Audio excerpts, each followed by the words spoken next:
সুপ্রিয় শিক্ষার্থী বন্ধুরা, আশা করি তোমরা সবাই ভালো আছো। আমিও ভালো আছি। তোমাদের প্রথম পত্রের উপরে আমি যে পূর্বে ক্লাসগুলি করেছি তার উপরে আমি কিছু আলোচনা করছি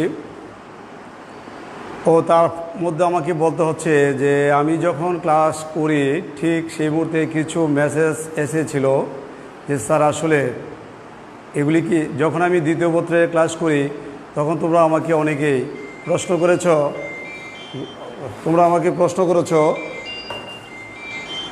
করেছো যে স্যার এটা কি ফার্স্ট ইয়ারের ক্লাস, স্যার এটা কি আমরা করব। আসলে তোমাদের যে কাজ তা হচ্ছে তোমরা প্রথম পত্র কিংবা দ্বিতীয় পত্র এটা দেখার বিষয় না। আমরা যে ক্লাস করছি সবাই এটা করতে পারবে প্রথম পত্র, কারণ তোমাদের বইটা যদি দেখো বলা আছে একাদশ ও দ্বাদশ শ্রেণীর জন্য। হয়তো করোনার জন্য আমরা প্রথম পত্রকে আলাদা বা দ্বিতীয় পত্র আলাদা ক্লাস করাচ্ছি, কিন্তু আসলে এটা প্রথম এবং দ্বিতীয় পত্র মিলেই কিন্তু আমরা আগে ক্লাসগুলি করেছি। তো শিক্ষার্থী বন্ধুরা, তোমরা যারা প্রথম বর্ষ আছো তোমরাও দ্বিতীয় পত্রের ক্লাস করতে পারবে, কোনো সমস্যা নেই। আজকের ক্লাসটা হচ্ছে প্রথম পত্রের প্রথম অধ্যায়ের হিসাবের যে কাজগুলি ছিল প্রথমে আলোচনা করেছি। হিসাব নিয়ে আমরা বলেছিলাম কোনো ব্যক্তি বা প্রতিষ্ঠান সম্পত্তি এবং আয় ব্যয়ের সংক্ষিপ্ত বিবরণীকে হিসাব বলে।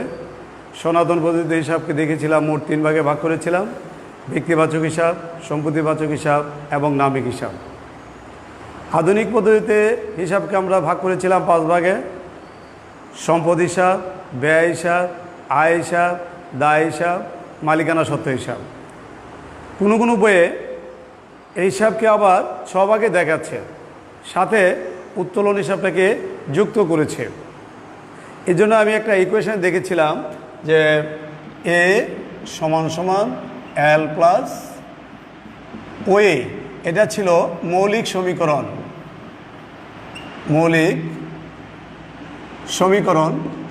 এখানে একটা অবজেক্টিভ প্রশ্ন চলে আসে, হিসাব বিজ্ঞানের মৌলিক সমীকরণটি লিখো। এরপরে এটাকে আবার বর্ধিত রূপ দিয়েছিল এ সমান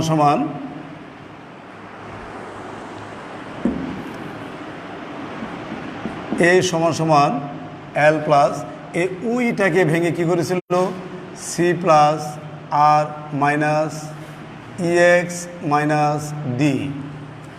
এই ধারাবাহিকতায় কোনো হিসাববিদগণ এই ধারাবাহিকতায় বর্ধিত রূপ যদি আমরা বিশ্লেষণ করি তাহলে কিন্তু আমরা হিসাবকে আধুনিক পদ্ধতিতে 6 ভাগে দেখাতে পারি। কোনো বই দেখাচ্ছে 1 হচ্ছে সম্পদ হিসাব, 2 এল হচ্ছে লাইবিলিটি দায় হিসাব, সি হচ্ছে ক্যাপিটাল মূলধন বা মালিকানা সত্ত্ব হিসাব, আর হচ্ছে আয় হিসাব, ইএক্স হচ্ছে এক্সপেন্সেস ব্যয় হিসাব এবং ডি হচ্ছে ড্রয়িং বা উত্তোলন হিসাব।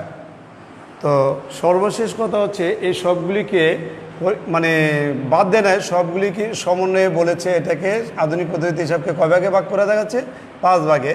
এই ডিকে মালিকানা সত্ত্বের মধ্যে অন্তর্ভুক্ত করা হয়েছে।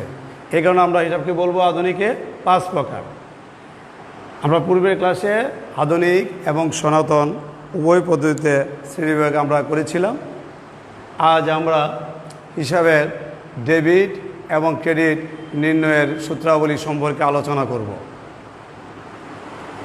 ডেবিট ক্রেডিট নির্ণয়ের সূত্রাবলী সম্পর্কে যদি আমরা আলোচনা করি তাহলে আমরা এখান থেকে কি উপকার পাব? প্রথমত আমরা জাবেদার কাজ কী করতে পারবো ডেবিট ক্রেডিট নির্ণয় করলে। আমরা তারপর হিসাব সমীকরণ সম্পর্কে আমরা বিস্তারিত তথ্য জানতে পারবো। আমরা হিসাবে ডেবিট ক্রেডিট নির্ণয় করলে রেয়ামিল সম্পর্কে জানতে পারবো। আমরা খতিয়ান সম্পর্কে জানতে পারবো। অর্থাৎ হিসাবের ডেবিট ক্রেডিট নির্ণয় নিয়মাবলীকে আমরা বলেছিলাম গোল্ডেন রুল অফ অ্যাকাউন্টিং বা হিসাবের স্বর্ণসূত্র নিয়ম। আমরা বুঝতে পারছি যে কেন এটাকে গোল্ডেন রুল অফ অ্যাকাউন্টিং বলা হচ্ছে। স্বর্ণের সাথে যার তুলনা তার তো আর মান খারাপ হবে না।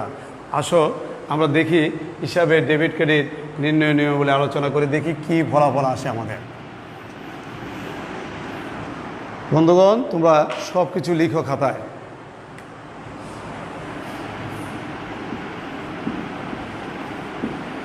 হিসাবের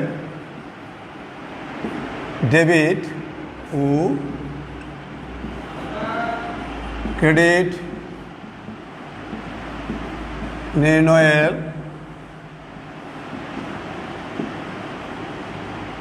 নিয়মাবলী। তোমরা নবম ও দশম শ্রেণীতে এই প্রশ্নের অ্যান্সারটি পেয়েছো। তারপর আমি বলছি, হয়তো তোমরা পূর্ণাঙ্গ ওখানে বোঝো নাই, আমি উপরের ক্লাসে ধারাবাহিকতা বলছি। হিসাবের ডেবিট ও ক্রেডিট নির্ণয় নিয়মাবলী। কিসের ডেবিট ক্রেডিটটা কি? ডেবিট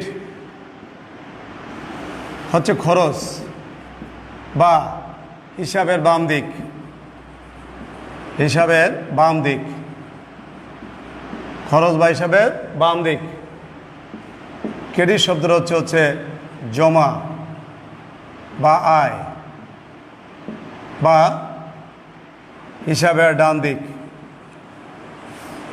হিসাবের ডান দিক। দুটি শব্দ নিয়ে আমাকে অবশ্যই ভাবতে হবে। দুটি শব্দ এখানে গুরুত্বপূর্ণ বিষয়। ডেবিট ও ক্রেডিট নির্ণয় নিয়মাবলী। আসলে আমরা প্রথমে কিছু বুঝি নাই, তাহলে এখন আমরা কি বুঝতেছি? হিসাবের জমা খরচের নির্ণয় আমরা কিভাবে দেখাবো। মূলত শব্দটি হচ্ছে হিসাবের জমা খরচ। শব্দটি চলে গিয়েছিল ইংলিশে, পারিভাষিক শব্দ। তাহলে শব্দটা হচ্ছে হিসাবের জমা খরচ নির্ণয়ের নিয়মাবলী। কোন হিসাবের? আমরা দেখেছি আধুনিক পদ্ধতি হিসাব 5 প্রকার: সম্পদ হিসাব, ব্যয় হিসাব, আয় হিসাব, দায় হিসাব, মালিকানা সত্ত্ব হিসাব।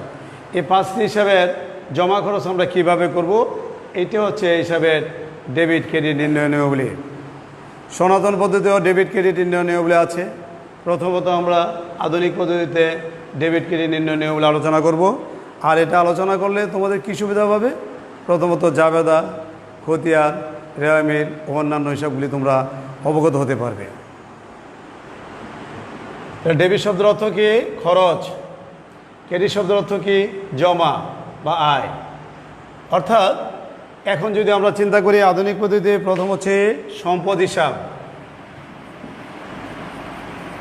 সম্পদ হিসাব, সম্পদ হিসাবে বলা হচ্ছে সম্পদ বৃদ্ধি পেলে ডেবিট, সম্পদ বৃদ্ধি ডেবিট, সম্পদ হ্রাস ক্রেডিট। আধুনিকে সম্পদ হিসাব বলছে সম্পদ বৃদ্ধি ডেবিট,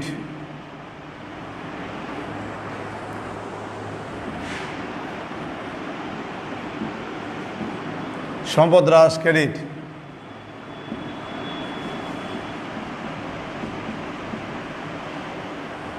সম্পদ যদি বৃদ্ধি পায় তাহলে ডেবিট, সম্পদ হ্রাস পেলে কি? ক্রেডিট। যেমন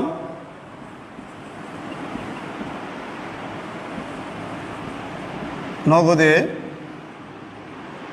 10,000 টাকার আসবাবপত্র ক্রয় করা হলো।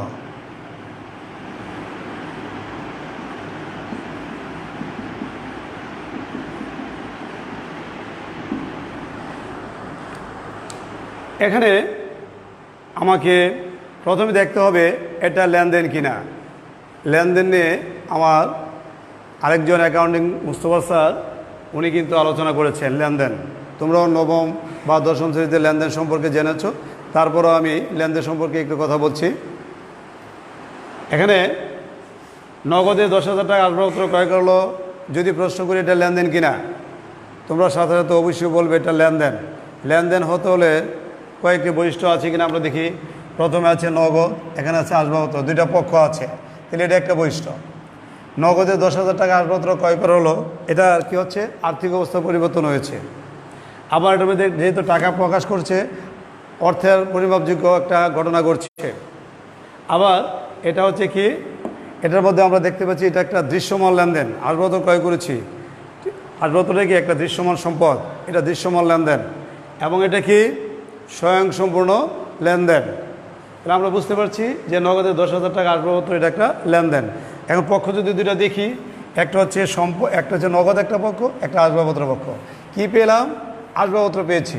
তাহলে আসবাবপত্র হচ্ছে কি সম্পদ বৃদ্ধি, আসবাবপত্র হচ্ছে সম্পদ বৃদ্ধি। সম্পদ বৃদ্ধি কি ডেবিট, আর এখানে কি সম্পদ হ্রাস, নগদ টাকা কমছে, সম্পদ হ্রাস ক্রেডিট। তাহলে আমরা ডেবিট ক্রেডিটে কী পেলাম? অর্থাৎ এখানে পেলাম আসবাবপত্র, এখানে পেলাম নগদ। যাবে কী হবে? আসবাবপত্র হিসাব ডেবিট, আসবাবপত্র হিসাব ডেবিট, নগদান হিসাব ক্রেডিট, নগদান হিসাব ক্রেডিট। তাহলে আমাদের ডেবিট ক্রেডিট নির্ণয় মানে আমাদের জাবেদার কাজ হয়ে যাচ্ছে। ডেবিট ক্রেডিট জানা মানে কি, ডেবিট এবং ক্রেডিট সম্পর্কে জানা মানে আমাদের জাবেদার কাজ হয়ে যাচ্ছে। আমরা দেখলাম সম্পদ হিসাব, সম্পদ বৃদ্ধি পেলে ডেবিট, হ্রাস পেলে ক্রেডিট। যেমন নগদে 10,000 টাকার আসবাবপত্র ক্রয় করা হলো, এখানে আমরা কি পেলাম? আসবাবপত্র পেলাম, আর কি হলো? নগদ টাকা আমার হ্রাস পেল। তাহলে সম্পদ বৃদ্ধি পেলে কি বলছি? ডেবিট, আর সম্পদ যদি হ্রাস পায় তাহলে কি ক্রেডিট। কি বৃদ্ধি পেলো? আসবাবপত্র। কি হ্রাস পেলো? নগদ। তাহলে এখানে আমরা বলতে পারি হিসাব সমীকরণ যদি কাজটা দেখায় তাহলে বলবো সম্পদ বৃদ্ধি, সম্পদ হ্রাস। আমরা আমার এখানে ডেবিট ক্রেডিট হলো, জাবেদা শিখলাম, আবার কি শিখলাম? হিসাব সমীকরণের প্রভাবও আমরা দেখতে পাচ্ছি। একটা হচ্ছে সম্পদ বৃদ্ধি, সম্পদ হ্রাস। তারপরে লিখো ব্যয় হিসাব। আধুনিকের 2 নম্বর হচ্ছে ব্যয় হিসাব।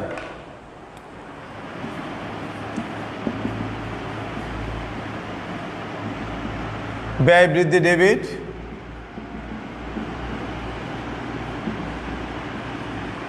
ব্যয় হ্রাস ক্রেডিট।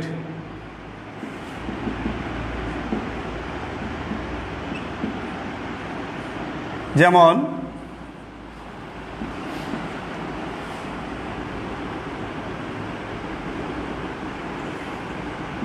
নগদে কর্মচারীর বেতন প্রদান 5,000 টাকা। প্রথমে আমাকে দেখতে হবে এটা একটা লেনদেন কিনা, আর লেনদেন হতে হলে তার বৈশিষ্ট্যগুলি একটু দেখতে হবে। দেখি এটার পক্ষ দুইটা আছে কিনা। তাহলে লেনদেন হতে হলে অবশ্যই কয়টা পক্ষ দরকার? 2টি। দেখি এখানে একটা বেতন একটা পক্ষ আছে, আর একটা আছে নগদ। তাহলে আমি যদি কর্মচারীকে বেতন প্রদান করি, কারবার কি হচ্ছে? ব্যয় হচ্ছে, ব্যয় বৃদ্ধি পেয়েছে। তাহলে বেতনটা হচ্ছে ব্যয় বৃদ্ধি, ব্যয় বৃদ্ধি হচ্ছে ডেবিট। এর ফলে কিন্তু সম্পদ হ্রাস পেয়েছে, নগদ টাকা কমেছে, সম্পদ হ্রাস ক্রেডিট।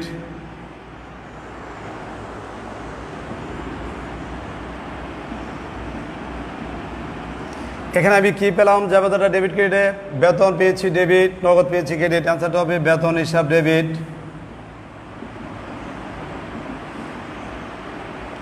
নগদান হিসাব ক্রেডিট।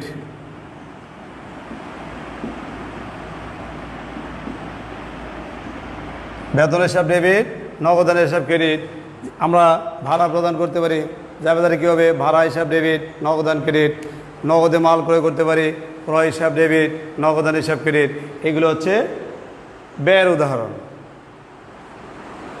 শিক্ষার্থী বন্ধুরা, অবশ্যই তোমরা বুঝছো এবং লিখছো।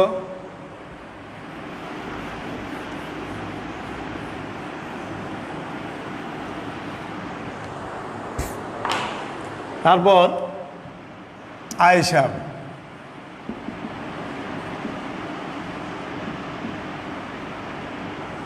বলা হচ্ছে আয় যদি হ্রাস পায় তাহলে হলে ডেবিট। আগে ডেবিটটা বলতে হবে।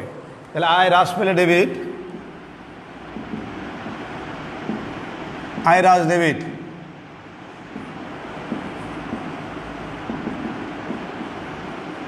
আয় বৃদ্ধি ক্রেডিট। যদি আয় হ্রাস পায় তাহলে কী হবে? ডেবিট হবে। আয় যদি বৃদ্ধি পায় তাহলে হবে ক্রেডিট। যেমন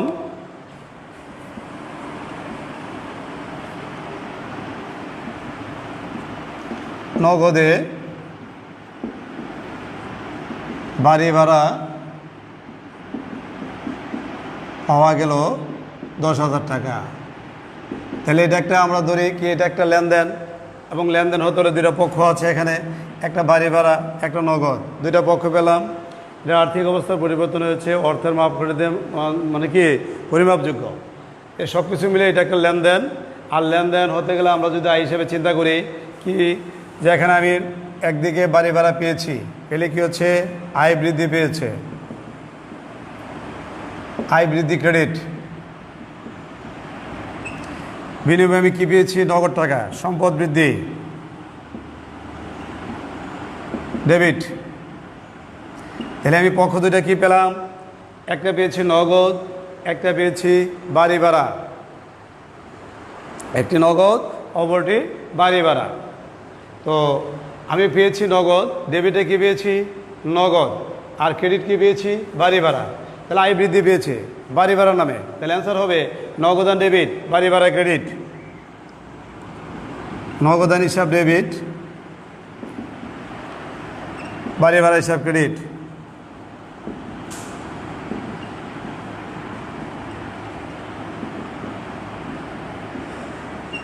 যেমন আরেকটা আমরা দিতে পারি নগদে মাল বিক্রয়। তোমরা একসাথে জাবেদাগুলো শেষ করে ফেলো, আমাদের পরীক্ষায় জাবেদা অবশ্যই আসবে। নগদে মাল বিক্রয় 50,000 টাকা। এখানে এটা আমরা দেখব নগদে মাল বিক্রয় 50,000 টাকা, এটাও একটা লেনদেন, সবগুলো বৈশিষ্ট্য এখানে আছে।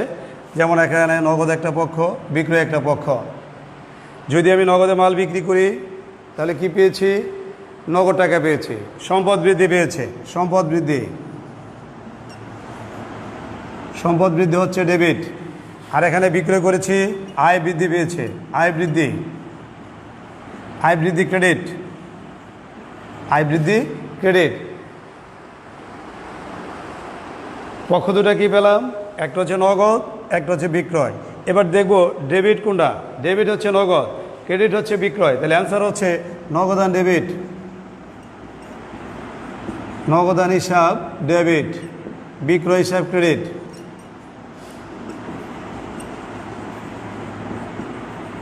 বিক্রয় হিসাব ক্রেডিট, এই ছিল আয় হিসাব। আমরা বুঝতে পারি, লিখো তাড়াতাড়ি লিখো। আমরা এখানে দুটা উদাহরণ দিয়েছি। প্রথমত নগদে বাড়ি ভাড়া পাওয়া গেল, বাড়ি ভাড়া পাওয়াতে আমার আয় বৃদ্ধি পেয়েছে, সম্পদ বৃদ্ধি পেয়েছে, বৃদ্ধি পাওয়াতে নগদ টাকা বাড়ছে, নগদান ডেবিট। আয় বৃদ্ধি পেয়েছে বাড়ি ভাড়া নামে, বাড়ি ভাড়া ক্রেডিট। তারপরে দিয়েছি নগদে মাল বিক্রয় 50,000 টাকা। এক্ষেত্রে দুটি পক্ষ হচ্ছে, একটা হচ্ছে নগদ, একটা হচ্ছে বিক্রয়।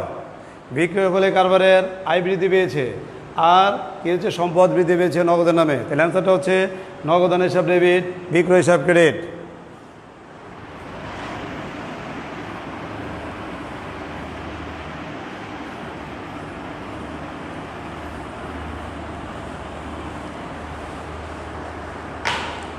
এবার দেখো দায় হিসাব।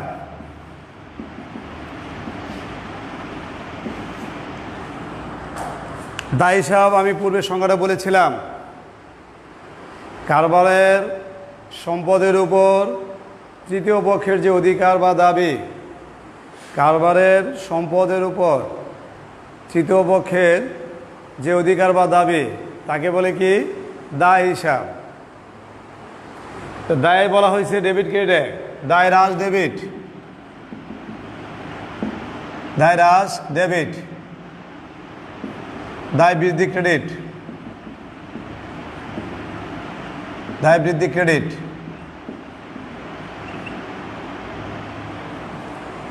দায় হ্রাস পেলে ডেবিট, দায় বৃদ্ধি পেলে ক্রেডিট। যেমন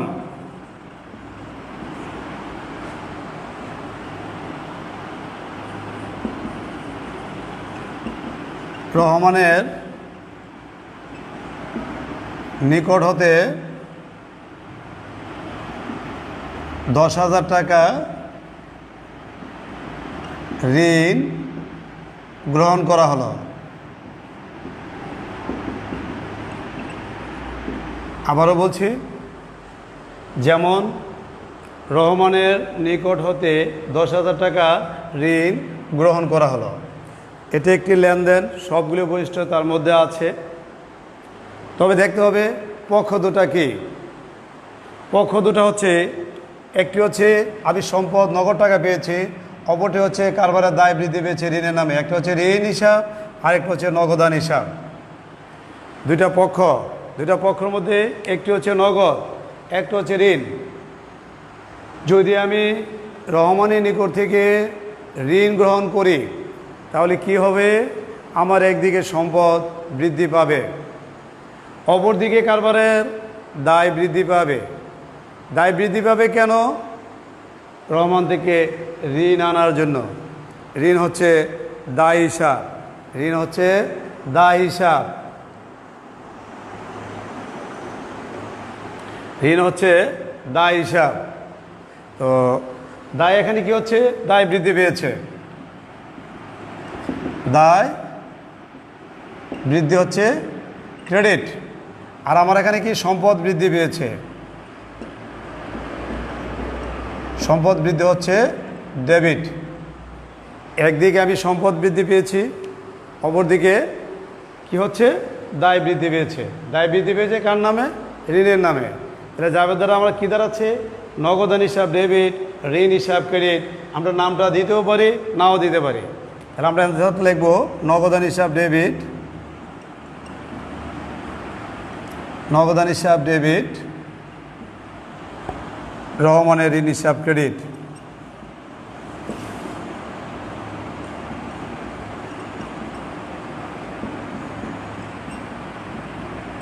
শিক্ষার্থী বন্ধুরা, আমরা এখানে এই নামটা না দেওয়ার পক্ষে, এই নামটা না দেওয়ার পক্ষে, কারণ এই নামটা যখন আমরা মেনশন করতে চাই তখন আমার এই ঋণের কথা ভুলে যায়, তখন আমার অ্যান্সারটা অনেকেই লিখি নগদান হিসাব ডেবিট, রহমান হিসাব ক্রেডিট, ঋণটা তখন বাদ যায়। যদি নামটা না দেই তাহলে সমস্যা হবে না, ঋণ অবশ্যই দিতে হবে। ঋণ যদি না দাও তাহলে অ্যান্সার ভুল হয়ে যাবে। এই কারণে আমি নামটা অনেক সময় বাদ দিয়ে ফেলি, অ্যান্সারটা লিখি নগদান হিসাব ডেবিট, ঋণ হিসাব ক্রেডিট। তাহলে এই লেনদেনের বলে কি হচ্ছে, একদিকে সম্পদ বৃদ্ধি, সম্পদ বৃদ্ধি পেয়েছে, অপরদিকে দায় বৃদ্ধি পেয়েছে। একদিকে সম্পদ বৃদ্ধি, অপরদিকে দায় বৃদ্ধি।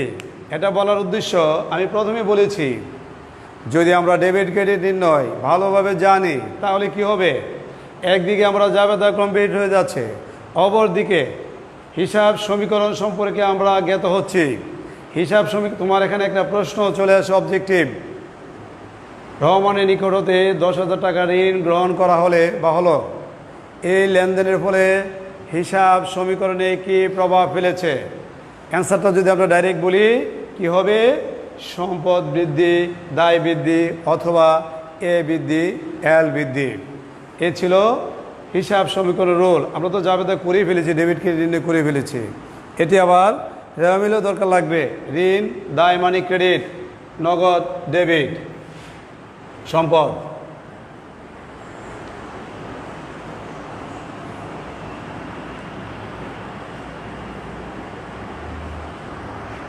সর্বশেষ আধুনিক পদ্ধতি হচ্ছে মালিকানা সত্ত্ব হিসাব। মালিকানা সত্ত্ব হিসাব,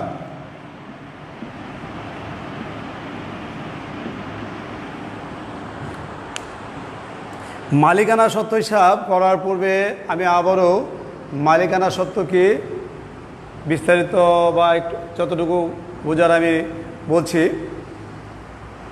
মালিকানা সত্ত্ব হচ্ছে কারবারের সম্পদের উপর, আবারও বলছি, কারবারের সম্পদের উপর মালিকের যে অধিকার বা দাবি, কারবারের সম্পদের উপর মালিকের যে অধিকার বা দাবি তাকে বলে মালিকানা সত্ত্ব হিসাব। তাহলে কারবারের উপর কার অধিকার? মালিকের। তাহলে এই ক্ষেত্রে ডেবিট ক্রেডিটে কী হবে বলা হচ্ছে, মালিকানা সত্ত্ব হ্রাস ডেবিট।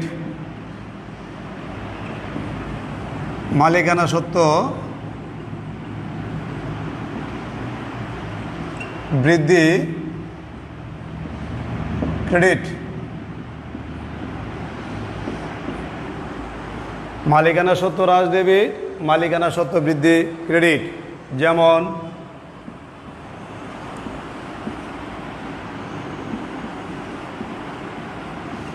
সজীব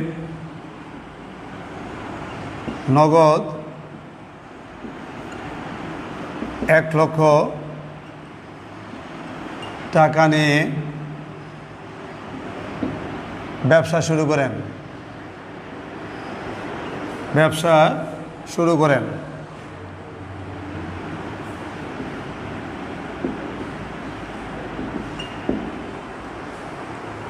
সজীব নগদ 1,00,000 টাকা নিয়ে ব্যবসা শুরু করেন। আমি পূর্বে বলেছি মালিক বলা হয়েছিল সম্পদের উপর মালিকের যে অধিকার, সম্পদের উপর মালিকের যে অধিকার বা দাবি তাকে বলা হয় মালিকানা সত্ত্ব হিসাব। মালিকের যে অধিকার বা দাবি তাকে বলা হয় মালিকানা সত্ত্ব হিসাব। এখানে কি হচ্ছে, নগদ টাকা সজীব নিয়ে আসছে 1,00,000 টাকা, সম্পদ বৃদ্ধি ডেবিট। অপরপক্ষে মালিক কারবারে যা কিছু বিনিয়োগ করেছে, যত টাকা কারবারে বিনিয়োগ করেছে তা হচ্ছে মূলধন। তাহলে মূলধনের সংজ্ঞা কি? কারবারের মালিক কারবারে যা কিছু বিনিয়োগ করে তাকে বলা হয় মূলধন। একদিকে সম্পদ বৃদ্ধি পেয়েছে, অপরদিকে কারবারে কি ব্যবসা মূলধন বৃদ্ধি পেয়েছে। মূলধন বৃদ্ধি মানে মালিকানা সত্ত্ব বৃদ্ধি। মালিকানা সত্ত্ব বৃদ্ধি কি? ক্রেডিট। আমরা বলা ছিল মালিকানা সত্ত্ব বৃদ্ধি কি? ক্রেডিট। মূলধন বৃদ্ধি মানে মালিকানা সত্ত্ব বৃদ্ধি ক্রেডিট। তাহলে আমার অ্যান্সার হবে কি? নগদান হিসাব ডেবিট,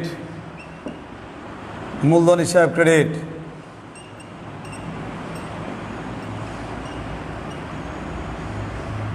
তাহলে এখানে দেখা যাচ্ছে এটা হচ্ছে, যদি বলি হিসাব সমীকরণে কি প্রভাব ফেলেছে, একদিকে সম্পদ বৃদ্ধি পেয়েছে, অপরদিকে মালিকানা সত্ত্ব বৃদ্ধি।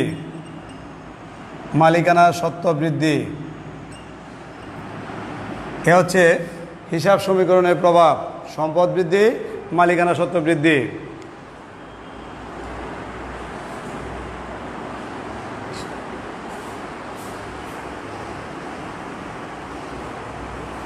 তো বন্ধুগণ, আমাদের প্রায় সময় শেষ। আমরা আজকে আলোচনা করেছি হিসাবের আধুনিক পদ্ধতিতে হিসাবের ডেবিট ও ক্রেডিট নির্ণয় নিয়মাবলী। আমরা আলোচনা করেছি ডেবিট শব্দের অর্থ হলো খরচ, ক্রেডিট শব্দের অর্থ হলো জমা, অর্থাৎ জমা খরচ সম্পর্কে আলোচনা করেছি। 5টি: সম্পদ হিসাব, ব্যয় হিসাব, আয় হিসাব, দায় হিসাব, মালিকানা সত্ত্ব হিসাব। তো এটার উদ্দেশ্য হচ্ছে আমরা এখান থেকে প্রথমত জাবেদা করে ফেলেছি ডেবিট ক্রেডিট নির্ণয় করার ফলে আমরা কি হিসাবের সমীকরণে যে প্রভাব তাও আমরা জেনেছি, ডেবিট ক্রেডিট জেনেছি, আমরা রেয়ামিল করতে পারবো। তো তোমাদের পরীক্ষায় আমরা জাবেদা দেব, জাবেদা থেকে আমরা জাবেদা করতে পারবো, রেয়ামিল করতে পারবো।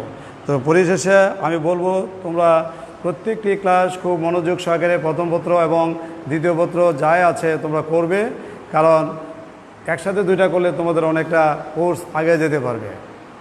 সকলকে ধন্যবাদ।